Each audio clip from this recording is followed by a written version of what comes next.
Hi, it's Lerald, and earlier today, GGG dropped an absolutely massive league reveal. The live stream for it was around 3 hours long, maybe even longer. The patch notes are the longest in PoE history, over 30,000 words. I am not going to read it all in this video because I value your time and mine, so why not show your appreciation for that by liking this video? Alright, I am a stupid man. This is take 2 of my attempt at summarizing the GGG live event, and that's because it was so enormous. I was literally over an hour and a half into attempt number 1, and I realized I was like only halfway. The video was insanely long. I didn't want to watch it. I didn't want to edit it. Who would? So instead, I'm going to give my top 10 takeaways from the reveal in no particular order other than that I have written them down this way, and because I like round numbers and 10 seems like a better number than 100 because, you know, well, then we'd be back in the 3-hour range. Number 1, the league mechanic is the garrison from World of Warcraft, Warlords of Draenor. You are building a city. I guess you could also call it Darkest Dungeon 1 League. That's fine, but most importantly, Boat League was a lie. We start off with a boat. There are boats. You can build boats and send them out, but can you actually stand on the boat? As far as I know, no. There seems to be some sort of gathering mechanic. Basically, as you're doing maps or whatever in-game content, you'll find nodes of ore. Not like Nico, these will actually be guarded by monsters, and there's like 5 different types of them. You clear them out, then you assign the miners from your town to gather the ore, and then you use that to craft stuff. Or to, I guess, make people happy, I don't know. You're able to grow crops and stuff in your city as well, as you can see here. Pumpkins, wheat, corn, America. What's interesting about this is that this is the first time that GGG has ever used real-time work orders as a system, as a mechanic. This is something they compared unfavorably to mobile games and said that it's going to be, a lot of this will be automated, and it'll be something that doesn't require like a lot of heavy maintenance. I would compare this to World of Warcraft. I'm guessing that they don't have a lot of World of Warcraft players there at the office, because the comparison for me, as somebody who has like 40,000 hours of World of Warcraft and spent a lot of time in the garrison and Warlords of Draenor and class halls and so on, I've often wondered, were all those hours ever worth it? Was any of that not a waste of time? And now I have my answer. Now you're also able to like hire and fire NPCs to work for you, doing various jobs around the town. You're able to upgrade buildings as well, and you do all this through gold, which has been added to the game as well. Gold exists. It's used to facilitate a lot of interactions with the league mechanic and with trading. It is just a currency that you're given by basically just doing stuff in the game, actually playing. And they've also used it to facilitate these new trade routes that you're able to send your boats out on. And as you can see, you can get these massive currency tabs back full of stuff by sending these out successfully. So there's a lot to manage here. There's also the potential to get tattoos out of them. You can delegate map running. There's a potential that you can like load up a whole automated map tab full of like chimera maps and have your NPCs go farm chimera maps and bring back a bunch of chimera fragments instead of having to do that boss yourself. Even better, there is a new currency trading market where you are able to asynchronously trade with other players for currency. So you can go, I want to trade my divine orbs for chaos orbs. You can go to the currency market, say, I want chaos orbs. You click chaos orb, then you say I want to sell divine orbs, and then you can just like look and just trade this stuff instantly. As long as there are other people trying to trade that's in that same way, you're able to just trade stuff instantly, just currency, at least for the time being. There's going to be no price fixers because people aren't able to refuse. If you put the stuff up to be sold instantly through this mechanism, then as soon as somebody wants to buy it, they can. And there's going to be no need to wait for other people to interact. It just is an automated process. You list the stuff to sell, it sells, the end. There's also some other stuff in here that I think didn't make it into the Settlers post, but the reintroduction of Recombinators is also really amazing. And then Faustus in one of the buildings in the town that you can upgrade sort of functions like Guide from Diablo 2, a gamble mechanic, except unlike Gwynnon, who's been a gamble mechanic in Path of Exile since Expedition League, this guy, Faustus, his items are well rolled, in quotes, well rolled, which means that if you buy a 2-handed axe from him, it should have like attack modifiers on it, and as you upgrade the building that he corresponds to, the kind of bad item tiers, so like tier 9 life regen, those will be removed from the item pool entirely. So there's actually this capacity to trade your gold for items that you could like hypothetically want and actually could use. I think the next thing that really had me super excited is the Gladiator rebalance, which is looking pretty interesting, pretty juicy. There's a whole new class of skills called retaliation skills. These are active skills. When you block, they activate. They have a short cooldown, so you block, you have a couple seconds to use them. They do, as you can see from the attack damage here, 674% of base. They do a lot of damage. They have a lot going on with them. This one can't be evaded. It is guaranteed to bleed. You're only able to use it if you've just blocked, so there's sort of a more reactive gameplay occurring for melee builds now with these new reactive, what are they called, retaliation skills. And then there's some support for him in the Gladiator Ascendancy with this skill right here, this passive. Here, measured retaliation skills become usable for 2 extra seconds, and then there's a 50% chance that they can be used multiple times, that they don't go on cooldown. That's pretty cool. Being able to kind of, spam your retaliation skill, potentially you could chain that a couple of times and get like really, really massive damage, because 675% of base damage effectiveness is a whole bunch, especially with that also inflicting bleeding, so that's pretty good. Gratuitous violence is still kind of what it is, but it's guaranteed to explode, and it does 20% of max life as physical damage, so bleed pops are going to be very good on a Glad. And then Jagged Technique here, bleeding you inflict is aggravated. Aggravated is the new terminology for it, and this means that it counts as though the target is moving. That means triple damage with your bleed, so they really are leaning into bleed being quite a bit stronger than it has been recently. It's been pretty bad recently, and this is pretty good. There's also this new passive here, Weapon Master, that has a lot of value with it. It gives you all of these different bonuses, and as you can see from the phrasing, it's kind of incentivizes wielding 2 different weapons, like wielding a sword and an axe, because it doesn't say, for example, 25% more accuracy rating with a sword. It says while wielding a sword. So presumably that means if you have one in one hand and one in the other, you're getting the benefit of both for each of those weapons. I think that's pretty cool. I think far and away the more damage with hits and ailments against enemies that are on low life while you're wielding an axe, that one really stands out as being the best here, because low life is 50% health, so that means it's up half the time. 15% more damage is a pretty good mastery, and then also getting either 25% more accuracy rating, or 20% more area of effect, or 20% more crit chance, or 20% instant leech is also pretty good. War of Attrition is one of the most interesting passes I think I've ever seen. This bonus just makes it so you do 1% more damage to enemies for each second that they've been in your presence, up to a maximum of 100%. So I don't know if this is something that gets reset if you die. If that is the case, then that makes it a lot less interesting. Generally speaking, this is going to be kind of low value. When you're just speeding through maps, this isn't going to do much at all. If you spend 3 seconds killing a rare, you get 3% more damage. That's terrible. But for doing bosses, especially like difficult bosses, uber bosses the first time, where it might take you 2 or 3 minutes, that means you're going to be doing double damage after the 1:40 mark. That's insane. Determined Survivor gives you increased base block chance from your shield, and then it also gives you doubled inherent bonuses from dual wielding. They've made it so that dual wielding used to be 15% block and more attack speed.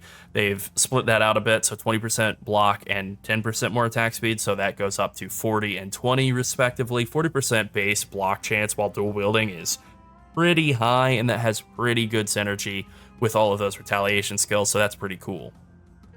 And then More Than Skill makes it so that if you've blocked recently, your block chance is lucky. I don't think this is really all that great. This doesn't seem that great to me. But, it's okay. Maybe this could be useful. Certainly the synergy with retaliation skills could be there, but I think there's too many other good stuff in the tree for me to really want to use that. So, yeah, I think the bleed pops and Jagged Technique are pretty insane. Bleed builds are looking insanely juicy. Weapon Master is pretty good. War of Attrition's okay. The retaliation skills really kind of speak to me a lot. They really seem interesting with how much damage they deal. And, yeah, I'm really like, I find them pretty appealing. There's definitely some interesting ones in there. There's a lot of them. There's something like 8 or so of them, I think. So definitely looking forward to playing around with those. They've also converted the Raider Ascendancy into the Warden Ascendancy. It looks kind of weird to like very quickly zoom through this. They've added some of the Wildwood Ascendancy stuff into this. Bark Skin is back from the old Warden Ascendancy.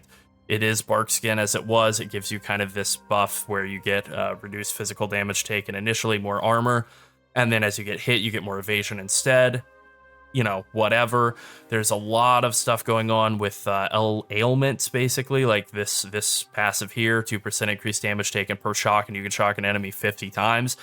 Actually getting 50 shocks on an enemy and having those all up is like interesting. The idea of getting double damage is cool, but you'd have to hit an enemy so many times, have an incredibly increased elemental ailment duration in order to actually get to that level. So I don't know about this one. Then there's this Oath of Winter, which just kind of makes it so that you like freeze enemies really long. Oath of Summer makes it so that instead of igniting, you scorch enemies, but you can do it twice, so you could potentially get 60% less LE res on enemies. All of those lead into this one, Avatar of the Wilds. This is sort of a big cooldown skill. It just like, if you're able to proc this, you get this currency, this resource called Unbound Fury every time you hit.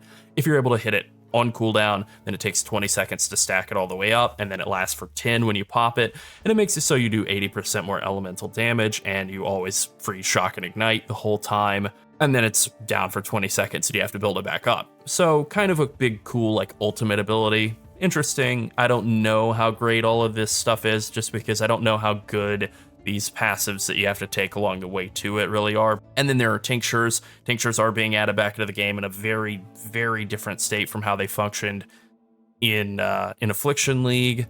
You can have multiple tinctures active, you can have them apply to your ranged weapons, and you can have them have less impact with mana burn. I'll talk a little bit about tinctures as well. They, as you can see, they can be rolled now. They do not have a guaranteed chance to poison from the poison ones, unlike in Affliction where it was 100% poison chance. And the way that they work is basically you turn them on, they start burning your mana, and then when you either hit 0 mana or you hit them again, they turn off and then they go on cooldown for a while, and then you're able to turn them back on. So you can't have a permanent uptime on them because they burn an increasing amount of mana. The Warden is able to have them kind of linger a little while after they fall off, and also have just less mana burn, so they can have a lot higher uptime.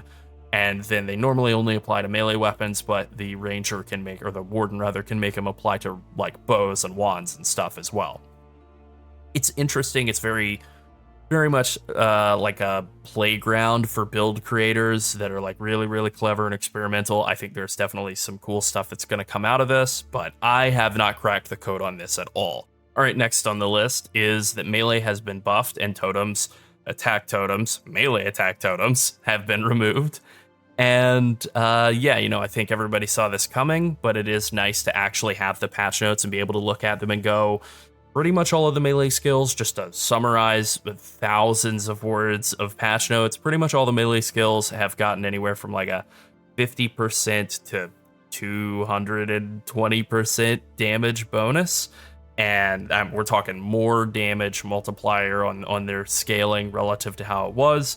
And melee totems were responsible for like 35 to 40% more damage in the past, but with Rage also being reworked to give basically somewhere in the range of 30 to 40% more melee damage, and now doesn't give attack or move speed, it just gives more attack damage.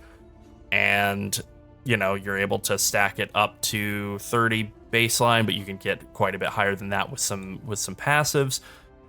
Ultimately, melee is absolutely slamming. It's looking insanely strong. I've been looking at a lot of skills. Lacerate is looking especially juicy, especially considering with how much damage is going up, and then the potential to play like a bleed gladiator. Lacerate is pretty nice for that, so I think Lacerate is really kind of standing out. There have also been a lot of updates, modernization to various league mechanics. One that has really stood out to me is Ultimatum being fixed. Monsters now drop loot in Ultimatums again. I think that's absolutely insane. There were also several rounds of buffs to Blight. There was some Blight Scarabs that have been changed where you can get like 1 blighted chest, and then all the enemies that you kill cause the blighted chest to get bigger and more rewarding, so you could run blight in any map instead of just maps where you have to funnel blight into a single alleyway. There have also been random encounters added into maps. These are not things that you can add through the map device or through scarabs or anything like that.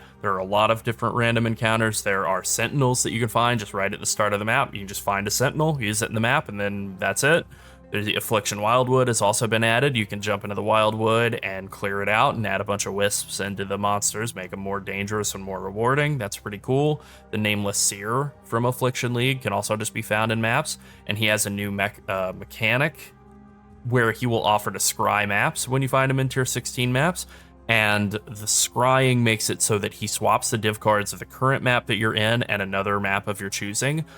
So that means that you could be in like a good map like Dunes or Mesa, and you could get div cards from Defiled Cathedral or Burial Chambers.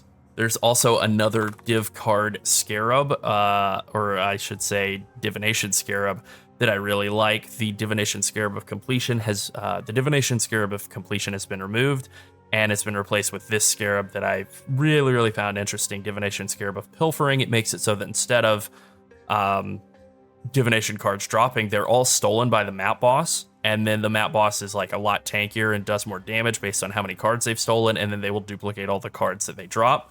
So you could combine that with scrying, give all the like Defiled Cathedral or Burial Chamber rewards to a relatively easy map boss, and then jump in and just boss rush with these Div Scarab of Pilfering. All the div cards will be dropped by that one map boss, and they'll be doubled, so you could potentially use this as a way to like funnel farming apothecaries. This is definitely something that really appeals to me. I like this a lot. I do like boss rushing, and this just screams boss rushing to me. Chaos damage over time skills have been buffed somewhat. Essence Drain has actually had its damage effectiveness increased by about 15%. It's also had its base damage buffed by like 20-25%. That's true for Bane and Blight as well. They've had their base damage buffed. Blight has had its base damage buffed by about 20-something%, and Bane has had its base damage buffed by about 20-something%, but it hasn't had its damage like effectiveness increased. So, you know, I don't think that these are like, it's definitely not Chaos.League, but I have to say, when I first read this, I was like, Subtractem is levitating right now. But then in looking at it a little bit more, I don't know that it's like fully back to where it was, but it is definitely making kind of the main Chaos Dot skills a little bit more viable, a little bit more useful as league starter options. I think the people are definitely going to be happy about that. Tier 17s have been nerfed. Tier 17s, according to the Q&A after the initial reveal, Tier 17s have had the monster life nerfed by about 55%, and the damage has been nerfed by about 30%. They have also removed some of the modifiers that were available in Tier 17s, including the Onion of Souls mod, that's gone, and barrels, that's gone, and the barrel scarabs are also gone. Volatile barrels are just completely gone as a mechanic. Back to Basics is also gone. That is definitely a passive nerf to Tier 17s as well. So just a lot of stuff making Tier 17s a lot less awful. They're going to be a lot more enjoyable just by having less life, being able to kill everything much faster. It radically reduces how damaging and difficult and dangerous they are.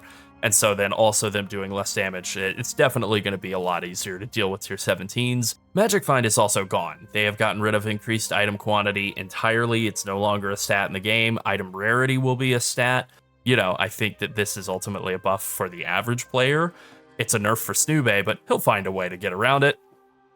And ultimately, I think that this is probably good for the health of the game. And certainly it's good for the health of me, because I don't really love wearing item quantity. I never really liked magic finding in Diablo 2. I never really liked it in this game either, so it's definitely a good nerf to the game for me, and I'm pretty happy about it, even if I generally like for people to have, you know, a larger variety of ways to play. Kind of look at it like the removal of melee totems. I'm okay with it. Physical damage taken as elemental has also been nerfed. Purity Watcher's Eyes have had all of those removed. It's been removed from several different other sources. It's been removed from Veiled Helm modifiers from, I think that's Corel. Let me see here. Taste of Hate also nerfed. It no longer gives 15% Fizz taken as cold. So yeah, all Fizz taken as Ellie is not completely gone. Like Lightning Coil is still good. I think Cloak of Flame is still unaffected. You know, both of those are still available. So there are still some sources of Fizz taken as Ellie, but you can't get up into the like high 90s of Fizz taken as Ellie anymore, and that's probably for the best. All right, next to last thing here, Detonate Dead has been nerfed, but also at the same time, Revenant monsters in Abomination maps, among other places, now use the correct Detonate Dead telegraphing on their corpse explosions. So those monsters unfortunately still exist, but, you know, they at least show that spike where they're going to blow up the corpse instead of just killing you all the time. But Detonate Dead has been nerfed. As you can see, I'm sure the first thing that a lot of people did was come in and type Detonate and then see Detonate here and like, oh no, no, no, no, no, no. But actually, Detonate Dead has been nerfed in a very different way. The corpses that you spawn with Desecrate and, you know, your normal corpse spawning mechanisms are called Spectral Corpses now, and they can only spawn if you have Raise Spectre equipped, you know, if you're using Raise Spectre, and they cannot be exploded with Detonate Dead, which means that Detonate Dead is only capable of hitting the regular monsters that are in your Desecrate pool. Desecrate has also been nerfed by not scaling all the way up to level 100 at level 20. It now scales up to level 80, which means that the health of the monsters that are in the Desecrate, if I understand this correctly, I don't really play Detonate Dead much, I'm not a corpse guy, not a minion guy. But if I understand all of this correctly, basically it means that the amount of life that corpses are going to have is down. The value of damage that Detonate Dead is definitely going to be down, since you're not able to go raise a corpse, go raise a specter, add a high health monster into your specter pool, and then take that specter skill gem and throw it in your stash forever.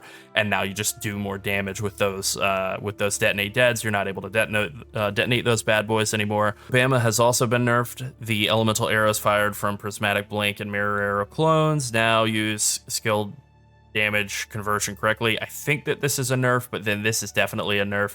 Only dealing damage to the chosen element. That's definitely a nerf. This is not the only thing. There was also a bug where they were scaling with concentrated effect support, and they no longer have the AoE gem tag. So Bama has definitely been nerfed in addition to DD. And then finally, if we look at things that people really expected to be nerfed, Hex Blast, not nerfed. So something that GGG has done with basically all spells now is they've made them so that they scale up in effectiveness as you level from 1 up to 20 and beyond. This is how melee skills work, and it was not how spells worked.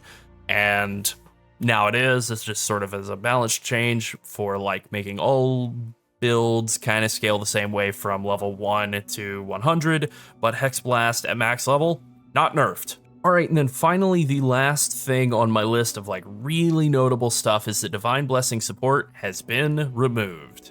All right, now let's go ahead and take a look at the bingo board. And as you can see here, I think I have a 5 in a row. I think Rage Passive Tree, they got their own wheel. Stances have definitely been buffed. Bama was nerfed. The Adorned has been nerfed. It is now 0 to 100% instead of 50 to 150.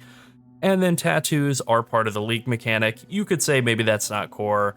I think I kind of am close to a 5 in a row over here in the second column as well. Fizz taken as Ellie was nerfed. Ancestor totems were removed, so you could argue that the buffs were removed with them. Sentinel doesn't replace Torment. That's the only bit where it's like, Sentinel's back, but it doesn't replace Torment. But Tier 17 and Tier 17 mods have been nerfed. Bleed has been buffed. So, you know, I feel pretty decent about my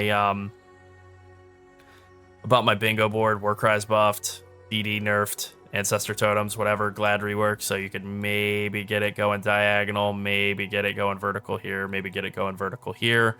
Did miss on a couple of things. Mana Forged Arrows, not nerfed. Trial of the Ancestors or Ancients or whatever that is, that didn't get changed. They didn't do anything with Betrayal.